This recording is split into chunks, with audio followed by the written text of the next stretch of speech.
সূরাত নাহল কোরআনের ১৬তম সূরা আর এটি ৭২ নম্বর আয়াত। আমি শুরুতেই এর অনুবাদ করছি। আল্লাহু জাআলা লাকুম মিন আনফুসিকুম আজওয়াজা, আর আল্লাহ তোমাদের জন্য তোমাদের থেকে জোড়া সৃষ্টি করেছেন। ওয়া জাআলা লাকুম মিন আজওয়াজিকুম বানিন, এবং তোমাদের যুগল হতে তোমাদের জন্য সন্তান সৃষ্টি করেছেন। ওয়া হাফাদা, এবং যারা তোমাদের সেবায় নিয়োজিত। এর অর্থ নাতি নাতনিও হয়, একটু পরে নিয়ে কথা বলছি। তাহলে এর দ্বারা সন্তান সন্ততি এবং নাতি নাতনিও বোঝায়। ওয়া রাযাকাকুম মিনাত তাইয়্যিবাত, সকল উত্তম ও পবিত্র উৎস থেকে তিনি তোমাদেরকে রিজিক দিয়েছেন। আফাবিল বাতিলি মিনুন, এত সব কিছুর পরেও কি তারা ভিত্তিহীন বাতিল জিনিসের উপর বিশ্বাস করবে? অবিনিয়ামাতিল্লাহি হুম ইয়াকফুরুন, আর আল্লাহর অনুগ্রহকে তারা অস্বীকার করবে। এই আয়াতটি মূলত আল্লাহ আযজা ওয়া জাল্লার পক্ষ থেকে একটা গভীর অর্থপূর্ণ বার্তা। আমি আশা করছি যে কয়েক মিনিট আপনাদের সাথে ব্যয় করব, এই সময়ে অন্তত আমরা আয়াতটির কিছু অংশ নিয়ে আলোচনা করতে পারব, নিশ্চিতভাবে সব কিছু না।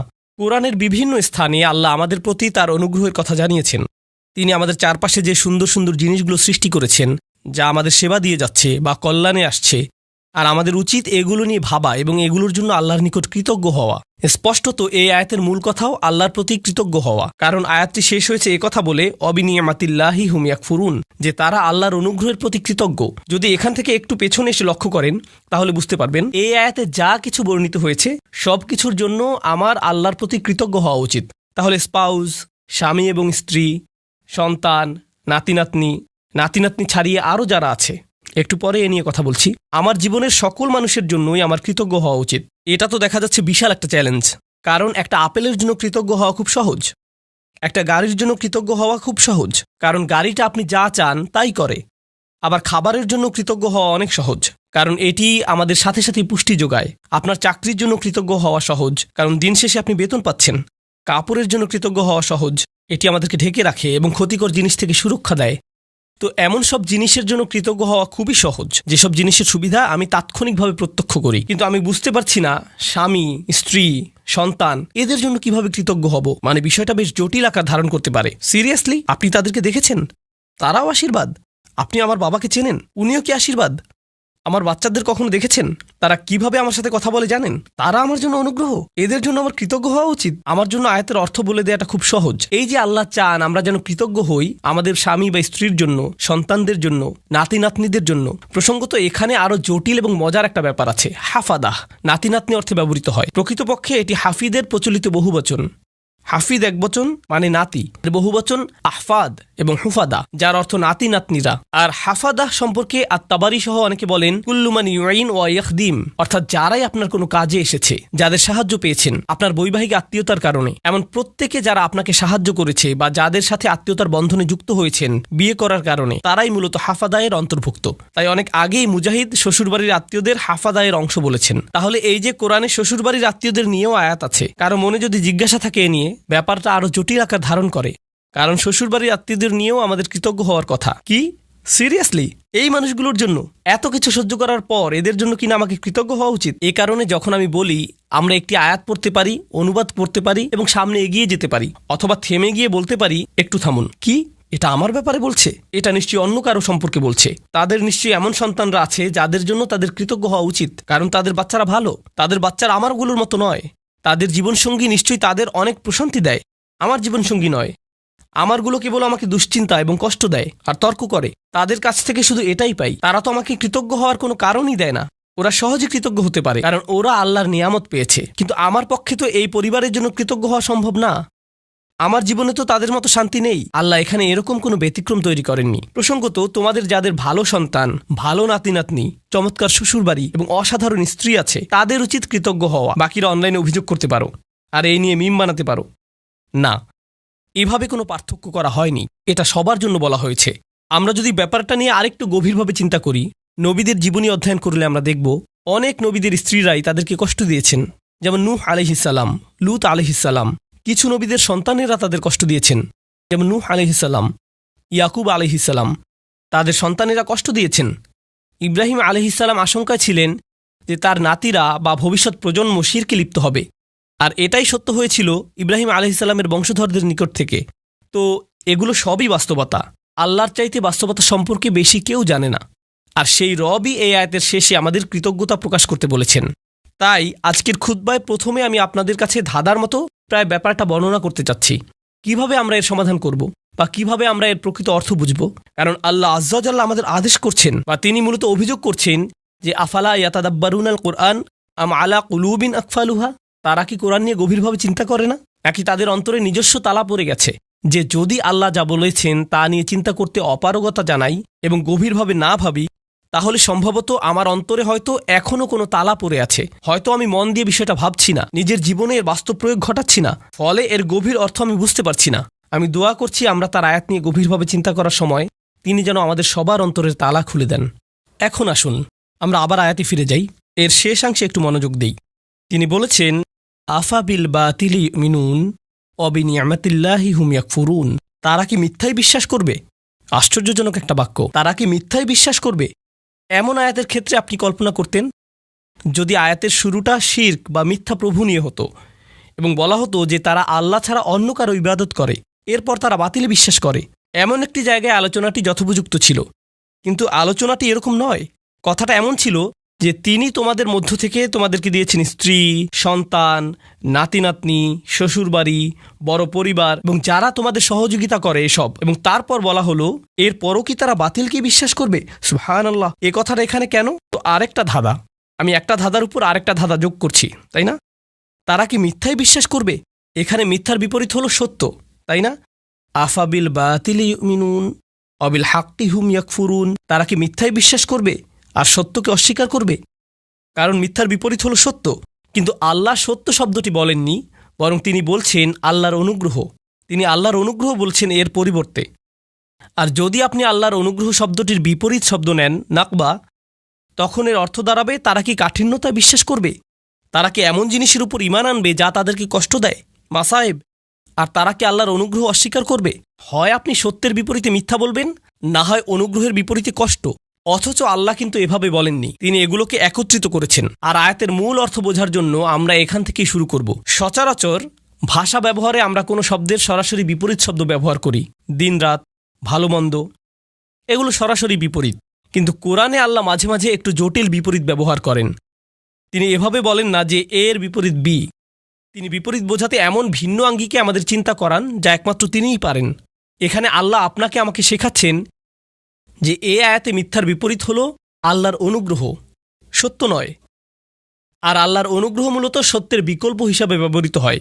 এই ধারণাটি খুবই শক্তিশালী। সত্যের আরবি হলো হক, আবার হক এর অর্থ উদ্দেশ্যপূর্ণ। তাই হক অর্থ কেবল সত্য নয়, উদ্দেশ্যপূর্ণও হয়। যেমন আল্লাহ বলেন খালাকাস সামাওয়াতি ওয়াল আরদা বিল হক, তিনি বিশেষ উদ্দেশ্যে আকাশসমূহ এবং পৃথিবী সৃষ্টি করেছেন। এখানে উদ্দেশ্য বোঝাতে কোন শব্দটি এসেছে? সত্য, হক। সুতরাং হক শব্দের দুইটি দিক আছে। তো আসুন এই আয়াতটি এই দৃষ্টিকোণ থেকে চিন্তা করি। এই যে আমার অবাধ্য সন্তানেরা, আমার ছেলে আমার সাথে তর্ক করে, আমার মেয়ে আমার সালামের জবাব দেয় না, আমার নাতিরা আমাকে ভুলে গেছে, আমার স্ত্রী আমাকে কেবল অসম্মান করে, আর অন্যদের কাছে আমার দুর্নাম করে বেড়ায়। আল্লাহ বলছেন তিনি এই সব কিছুই দেখছেন, আর আমি দেখি সমস্যা। কিন্তু আসলে এরকম জটিল সম্পর্কের মধ্যেও একটা নিয়ামত আছে, আর সেই নিয়ামত বা কল্যাণ তাদের কাছ থেকে আসছে না। এই কল্যাণ কেবলই আল্লাহর কাছ থেকে আসে। তাদের কাছ থেকে শুধু কষ্ট আসে, কিন্তু সেই কষ্টের পেছনে যে প্রজ্ঞা, যে কল্যাণ আছে, তা শুধুমাত্র আল্লাহর পক্ষ থেকেই আসে। তাই আল্লাহ বলেননি অবিনিয়ামাতি হুম ইয়াকফুরুন, তিনি বলেছেন অবিনিয়ামাতিল্লাহি হুম ইয়াকফুরুন। তিনি নিয়ামাকে তার নিজের সাথে সম্পৃক্ত করেছেন। তিনি নিয়ামতকে যুক্ত করেননি তাদের সাথে, করেছেন নিজের সাথে। তাই আমরা এখন গভীরভাবে চিন্তা শুরু করা উচিত। পরিবারের ভেতর যত ঝামেলাপূর্ণ কথাবার্তা হয়, যত ঝামেলাপূর্ণ পরিস্থিতি আমাকে মোকাবেলা করতে হয়, সবগুলো নিয়ে। তাই আমরা একটু পেছনে সরে এসে আমাদের দৃষ্টিভঙ্গি বদলাবো নিজেদের পরিবার নিয়ে। কারণ এই আয়াতটি আমাদের বৃহত্তর পরিবার সম্পর্কেই। মূলত বেশিরভাগ মানুষের ক্ষেত্রেই যদি জীবনের কিছু নিয়ে অভিযোগ করার থাকে, অর্থনৈতিক বা স্বাস্থ্যগত ব্যাপার ছাড়া যদি তাদের জীবনে কোনো মানুষ নিয়ে অভিযোগ করার থাকে, সেই মানুষটি সম্ভবত নিজ পরিবারের কেউ। জীবনের অধিকাংশ নাটকের অবস্থান এখানে। জীবনের সকল চাপের উৎপত্তি এখান থেকেই। ফোন আসলে ফোনের কাছে যাবার আগেই আপনি বলে ওঠেন, আল্লাহ তার কল যেন না হয়। মনোবল শক্ত করে নিচ্ছেন আগে থেকেই। অথবা কোনো বিয়েতে বা অনুষ্ঠানে গিয়ে আপনি ভালো সময় কাটাচ্ছেন, হঠাৎ আপনার স্ত্রী আপনার দিকে তাকালো বা আপনি তার দিকে তাকালেন। স্ত্রী ভাবতে লাগলো, ওহো আজকে আমার খবর আছে। বাড়ি ফেরার জন্য গাড়িতে ওঠা মাত্রই তিনি বকাঝকা শুরু করবেন, পরিস্থিতি ভালো মনে হচ্ছে না। পরবর্তী ঝগড়া শুরু হওয়ার আগেই যেন দাঁতে দাঁত চেপে প্রস্তুতি নেওয়া শুরু করলেন। জানেন, সম্ভবত ব্যাপারটাকে অন্য দৃষ্টিকোণ থেকেও দেখা যায়। সম্প্রতি আমাকে একজন একটা প্রশ্ন করেছেন। আজকের আয়াতটি ভালোভাবে বোঝার জন্য এটি একটা উদাহরণ হতে পারে। মা আর মেয়ের মধ্যে ফোনে কথা হচ্ছে। মা বলছে, জানো তোমার অমুক কাজিন, আমরা তার নাম দিলাম কাজিন এ, তোমার কাজিন এ সবসময় কাজিন বি সম্পর্কে বাজে কথা বলে। তার সমস্যাটা কি? কেন সে সারাক্ষণ কাজিন বি সম্পর্কে মন্দ কথা বলে? মেয়ে বলল, এটা নিয়ে চিন্তা করো না মা, সে তার ভালো ভালো আমলগুলো তাকে দিয়ে দিচ্ছে। কারণ কারো পেছনে কটু কথা বললে আখিরাতে নিজের ভালো কাজগুলো তাকে দিয়ে দিতে হবে। তাই এ নিয়ে কোনো চিন্তাই করো না মা। মেয়েটি আমাকে জিজ্ঞেস করলো, আমি যখন এভাবে বলি, এভাবে বলা কি ঠিক? আমি এই কথোপকথনটি শোনার পর বললাম, আচ্ছা তোমরা যখন এভাবে আলোচনা করছো যে কাজিন এ এরকম খারাপ কাজ করছে, তোমরাও তো তখন গীবত করে ফেলছো, কাজটা উল্টা হয়ে গেল না? এরপর আছে আরেক সমস্যা, তুমি কি অতি সহজেই বলে ফেলছো না যে চিন্তা করো না, আমরা আখিরাতে তার কাছ থেকে নিয়ে নিব? কেউ যদি তোমার সারা জীবনের সঞ্চয় কেড়ে নিতে চায়, এখনই তোমার বাড়িতে এসে তোমার গাড়ির চাবি, ক্রেডিট কার্ডস, ব্যাংক পাসওয়ার্ড নিয়ে নেয় আর বলে বের হয়ে যাও, তখন তো বলবে না যে চিন্তা করো না, আমরা আখিরাতে নিয়ে নিব? তুমি তো এই জীবনের জিনিসগুলোই ছেড়ে দিতে পারো না, আর এত অনায়াসে তোমার কাজিনের আখিরাত ছেড়ে দিচ্ছ। কোনো সমস্যা নেই, আমরা শেষ বিচারের দিন নিয়ে নিব। হয়তো আমরা একটু পেছনে সরে এসে বলতে পারতাম, না নিশ্চয়ই এই বিরোধের কোনো কারণ আছে, আমাদের এই চ্যালেঞ্জটাকে নিয়ে একটু নিয়ামতে পরিবর্তন করে ফেলতে হবে। কারণ আল্লাহ এই সম্পর্কগুলোকে বলেছেন নিয়ামত। আমার ছেলে, আমার কাজিন, আমার পরিবার, আমার শ্বশুরবাড়ি, এগুলো কেবল আছে মানেই নিয়ামত নয়, কেবল তাদের থাকাটাই নিয়ামত নয়। স্পষ্টরূপেই এখানে শুধু তাদের বর্তমান থাকার কথাই বলা হচ্ছে না, তাদের সম্পর্কটা আমার সাথে কতগুলো অভিজ্ঞতার সমষ্টি, কতগুলো কথোপকথন এবং আদান প্রদানের সমষ্টি। কিভাবে আমি একে একটি নিয়ামতে পরিণত করব? মা কখনো জানতে চেয়েছো আমার কাজিনের এত রাগ কেন? নিশ্চয়ই কিছু ঘটেছিল। কখন ঘটেছে? ও তোমার মনে আছে ওই বিয়ের কথা, যেখানে অমুক অমুক ব্যাপারগুলো ঘটেছিল? ও তখন থেকেই সমস্যার শুরু। আমরা হয়তো তাদের দুজনকে নিয়ে একসাথে বসতে পারি এবং সমস্যাটার একটা সমাধান করতে পারি। আমরা হয়তো সমস্যাটার সমাপ্তিতে সাহায্য করতে পারি, এটাকে আরো বড় করার পরিবর্তে। এই নিয়ে পেছনে কথা না বলে, অভিযোগ না করে আমরা হয়তো সমাধানের একটা অংশ হতে পারি, যেন পরিবারটি আত্মীয়তার সম্পর্কের মাঝে যে নিয়ামত লুকিয়ে আছে তার অভিজ্ঞতা লাভ করতে পারে। আপনার পরিবারে যে মানুষগুলোর আগমন ঘটে, আমার পরিবারে যে মানুষগুলোর আগমন ঘটে, ভালো হোক বা মন্দ, আল্লাহ একটা উদ্দেশ্যকে সামনে রেখেই তাদেরকে আমাদের জীবনে পাঠিয়েছেন। তার সব কাজেই উদ্দেশ্য থাকে। মাঝে মাঝে আপনি আপনার ভাইকে দেখে ভাবেন, তুমি কিভাবে আমার ভাই? কখনো কখনো কিছু মানুষ তাদের বাবা মাকে দেখে ভাবে, সিরিয়াসলি তোমরা আমার বাবা মা? তোমাদের সাথে আমার তো কোনো মিলই নেই, কিভাবে তোমরা আমার মা বাবা? আপনি অবাক হয়ে ভাবেন, আমরা যদি একই পরিবারে না হতাম, আমার মনে হয় না তোমাদের সাথে আমি কিছু করতাম বা করার ইচ্ছা করতাম। কিন্তু আল্লাহ মানুষকে বিশেষ উদ্দেশ্যে একত্রিত করেন। তিনি ভালো করেই জানেন কাকে কার পরিবারে রাখতে হবে এবং কাকে কার সাথে জেনেটিক্যালি সংযুক্ত করতে হবে। এমনকি তিনি আপনার শ্বশুরবাড়ির ব্যাপারেও প্ল্যান করে রেখেছেন। ইন্না লিল্লাহি ওয়া ইন্না ইলাইহি রাজিউন। এর জন্যও তিনিই পরিকল্পনা করে থাকেন। এখন সব কিছুকে একটা বড় পরীক্ষা মনে হতে পারে, কিন্তু আমি যদি নির্দিষ্ট একটি দৃষ্টিকোণ থেকে আয়াতটি নিয়ে চিন্তা করি, আমাকে এখানে আশীর্বাদ খুঁজে পেতে হবে। আমি এখানে আশীর্বাদ খুঁজে পাবো না যদি আমি সবকিছুকে উদ্দেশ্যপূর্ণ দৃষ্টিতে না দেখি। সম্ভবত এই ঝগড়ার পেছনের উদ্দেশ্য আমাকে খুঁজে বের করতে হবে এবং সঠিক কাজটি করতে হবে, সঠিক কথাগুলো বলতে হবে যেন এই বিরোধের নিষ্পত্তি হয়। আল্লাহ এমন মানুষদের নিয়ে কথা বলেছেন যারা সত্যিই তাকে বিশ্বাস করে। তিনি তাদের সম্পর্কেও বলেন যারা বিপরীতে ফাসাদ তৈরি করে। তিনি বলেন, ওয়ায়াকতাউনা মা আমারাল্লাহু বিহি আন ইউসাল ওয়া ইফসিদুনা ফিল আরদ। তারা ছিন্ন করে ফেলে আল্লাহ যা অবিচ্ছিন্ন রাখার নির্দেশ দিয়েছেন। পারিবারিক বন্ধনগুলো অটুট রাখা সত্যিই কঠিন। স্বামী স্ত্রীর সম্পর্ক মজবুত রাখা কঠিন। সন্তান সন্ততিদের মাঝে বন্ধন বজায় রাখা কঠিন। ভাই বোনদের মাঝে রাগারাগি তীব্র আকার ধারণ করতে পারে। পিতামাতা এবং সন্তানদের মাঝেও রাগারাগি তীব্র আকার ধারণ করতে পারে। আপনার নিজের পরিবার এবং শ্বশুরবাড়ির মাঝে মতবিরোধ প্রচণ্ড খারাপ হয়ে পড়তে পারে। ওইগুলো ছোটখাটো মতবিরোধ নয়, কিন্তু এই সকল মতবিরোধের প্রতি আমি যদি উদ্দেশ্যপূর্ণ দৃষ্টিতে তাকাই, জানেন আমি কি করব? আমি কোনো না কোনোভাবে এটাকে আশীর্বাদে পরিণত করব। আমি এই ঝগড়া সমাধানের একটা উপায় খুঁজে বের করব। আমি এই নিয়ে আলোচনা চালিয়ে যাওয়ার একটা উপায় খুঁজে বের করব। আল্লাহ আমাদের নবীদেরকে এমন সব কঠিন পরিস্থিতিতে ফেলেন, কিন্তু তবুও তারা এতে আল্লাহর নিয়ামত খুঁজে পান, কারণ তারা সব কিছুর দিকে উদ্দেশ্যপূর্ণ দৃষ্টিতে তাকান। তো এটাই আমাদের প্রথম শিক্ষা, আফাবি নিয়ামাতিল্লাহি হুম ইয়াকফুরুন থেকে। এই আয়াতের আরেকটা দিক আমি নিজেকে এবং আপনাদেরকে স্মরণ করিয়ে দিতে চাই। সেটা হচ্ছে আল্লাহ বলছেন, আল্লাহু জাআলা লাকুম মিন আনফুসিকুম আজওয়াজা। খুবই ভারী কিছু কথা। আল্লাহ কেবল বলেননি যে তিনি তোমাদের জন্য স্ত্রী দিয়েছেন। এটা অনেক সহজ হতো, আল্লাহু জাআলা লাকুম আজওয়াজা, আল্লাহ তোমাদের স্ত্রী দিয়েছেন, যথেষ্ট ছিল। কিন্তু না, আল্লাহু জাআলা লাকুম মিন আনফুসিকুম আজওয়াজান, আল্লাহ তোমাদের মধ্য থেকেই তোমাদের জন্য দিয়েছেন স্ত্রী, তোমাদের মধ্য থেকেই। এটা নিয়ে গভীরভাবে ভাবতে গিয়ে মুফাসসিরগণ চমৎকার কিছু কথা বলেছেন। এই আয়াতে তোমরা কারা? আপনি, আমি, আমরা মানুষ। আরবিতে মানুষকে ইনসান বলা হয়, যা উনস এবং ইস্তিনাসের সাথে সম্পর্কিত। মানে এটি মমতা, আন্তরিকতা, ভালোবাসা আর সৌজন্যতার সাথে সম্পৃক্ত। এই অনুভূতিগুলো একজন মানুষের অন্তরে প্রদান করা হয়েছে। অন্যের অনুভূতির প্রতি শ্রদ্ধাশীল হওয়া, যেমন আল্লাহ তাআলা বলছেন কারো অনুমতি ছাড়া তার ঘরে প্রবেশ না করতে। আপনার বন্ধুর বাসায় গিয়ে সোজাসুজি ভিতরে চলে যেতে পারবেন না, তাই না? হাত্তা তাস্তানিসু, যতক্ষণ না অনুভব করেন যে আপনাকে আশা করা হচ্ছে। তো রাত ৩টার সময় বন্ধুর বাসায় এটা ভেবে যাওয়া উচিত নয় যে আমি এখন গেলেও সে কিছু মনে করবে না, আমি জাস্ট হেঁটে ঢুকে যাব। না, এভাবে সোজা ঢুকে যেতে পারবেন না। আর অস্বস্তিকর সময় যাওয়া উচিত না। আপনার অন্তত এই বুঝটা থাকা দরকার যে কখন যাওয়াটা উত্তম হবে। ইনসান অর্থাৎ মানুষ শব্দটি সরাসরি যত্ন, সৌজন্যতা এগুলোর সাথে সম্পৃক্ত। পুন্স এবং ইস্তিনাস। আল্লাহ বলেছেন তিনি আমাকে যে উপাদান থেকে সৃষ্টি করেছেন সেই একই উপাদান থেকে আমার স্ত্রীকেও সৃষ্টি করেছেন। তাই আমার যদি আবেগ অনুভূতি থেকে থাকে, ভাবনা থেকে থাকে, মতামত থেকে থাকে, তারও সেগুলো আছে। একজন স্ত্রীরও এভাবে ভাবা উচিত যে আমার যেমন আবেগ আছে, কিছু একটা যদি আমাকে বিরক্ত করে, কিছু জিনিস আমি ভালোবাসি, কিছু একটার প্রতি আমি আগ্রহী, তারও কিছু ব্যাপারে আগ্রহ আছে। আর এগুলো একই রকম হতে পারে না, কারণ আমরা একই রকম নই। অমা খলাকাজ যাকারা ওয়াল উনসা ইন্না সাইয়াকুম লাশাত্তা। তিনি নারী পুরুষের মাঝে পার্থক্য সৃষ্টি করেছেন। একই সময়ে আমরা একে অপর থেকে ভিন্ন।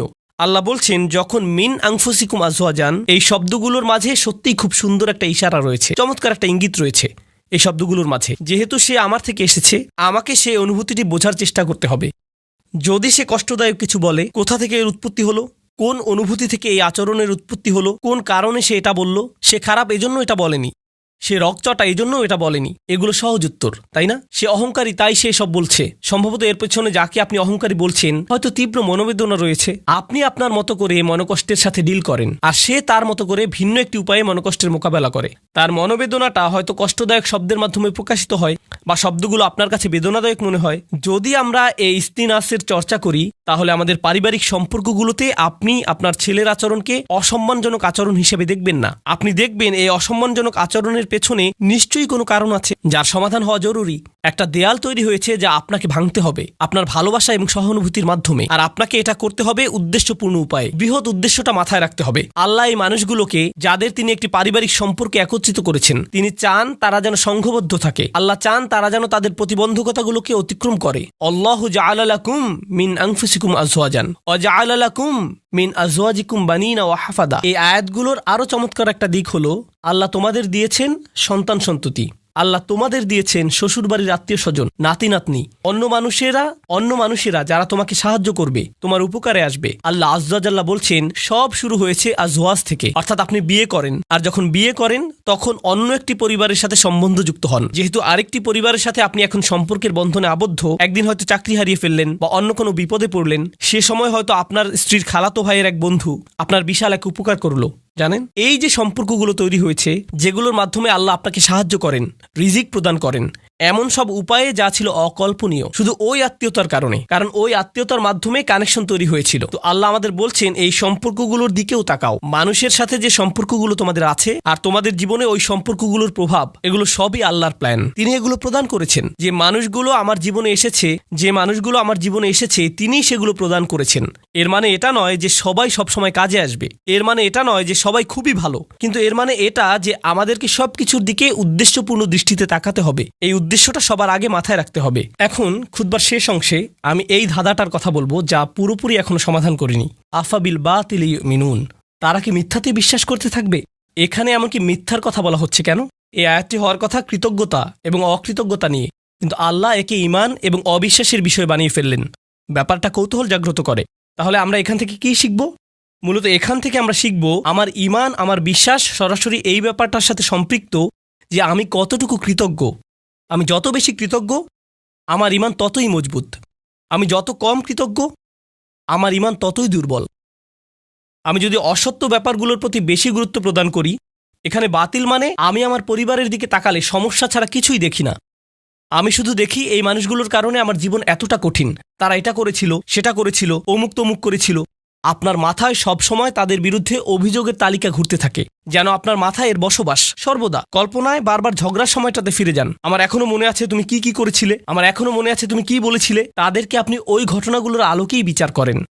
এখন আপনি তাদের দেখেন আপনার সমস্ত কষ্টের মূল হিসেবে। তারা এখন এতটুকুতেই সীমাবদ্ধ হয়ে গেল। এটাই হলো বাতিল। যদিও তারা আপনাকে কষ্ট দিয়েছে, এর পেছনে রয়েছে আল্লাহর নিয়ামত। আপনাকে অবশ্যই সেই নিয়ামত আবিষ্কার করতে হবে। যদি তাদেরকে আপনার জীবনের অভিসম্পাদে সীমিত করে ফেলেন, যদি তাদেরকে জঘন্য মানুষে বা কষ্ট দেয়া মানুষে সীমিত করে ফেলেন, তারা মানুষ, তারা শয়তান নয়। কেউই ফেরেশতা নয় এবং কেউই শয়তান নয়। আল্লাহ ফেরেশতা এবং শয়তান সৃষ্টি করেছেন, তারা ভিন্ন ধরনের প্রজাতি। আমরা মানুষ। এর মানে কি জানেন?